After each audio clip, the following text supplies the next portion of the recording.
Hello friends, আজ মিষ্টিরা সরস্বতী ঠাকুর কিনতে গিয়ে কি কাণ্ড করবে। আরে বাবা রে বাবা, কত সরস্বতী ঠাকুর! এই এই মিনা দিদি দেখ, কত সরস্বতী ঠাকুর! কি সুন্দর ঠাকুরের মুখগুলো বাবা, এটা কত বড় ঠাকুর! কাকু কাকু দেখো কত বড় ঠাকুর। হ্যাঁ সোনা, দেখছি তো অনেক বড় ঠাকুর। হ্যাঁ, ঠাকুরের মুখগুলো সত্যি খুব সুন্দর। দেখি তো দেখে তো।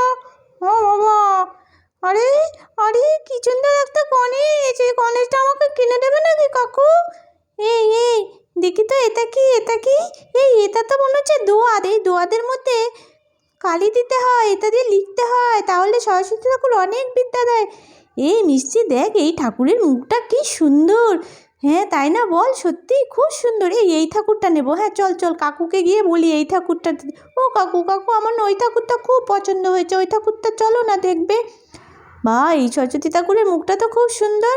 এই সাদা মালাটা নেব, আর এই যে এইটা নেব, এইটা ঠাকুরের হাতে ঝুলানোর। যাই তো ওদিকে।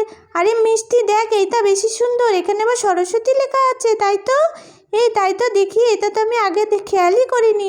ও কাকু চলো না, আমার পছন্দের ঠাকুর নেবে।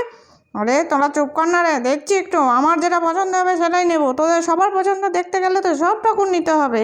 চুপচাপ বস দেখিনি সবাই একটু। এ বাবা, কাকু না বকছে, দেখ এই সবাই চুপ করে বসতো। সব ঠাকুরই তো হেভি পছন্দ হচ্ছে, তাহলে কি সবগুলোই কিনবো নাকি? আরে চুপ করে বস। এই চল, এটা নিয়ে যাই। আমি এই দোয়াতটা নিয়ে যাই। হ্যাঁ, এবার আমি মালাটা নিয়ে যাচ্ছি, মালাটা। এবার ঠাকুরটাকে নেবে। আরে বুবলু, তুই এটা নিচ্ছিস? তুই তো পুরো ঢেকে গেছিস রে। হ্যাঁ, এবার ঠাকুরটা কাকু নিয়ে নেবে। এই তো বাবা, এবার ঠাকুরটা নিয়ে আমি যাই। বাবা রে বাবা, এই মেয়েগুলোকে নিয়ে দোকানে আছে নাকি কেউ? যাই।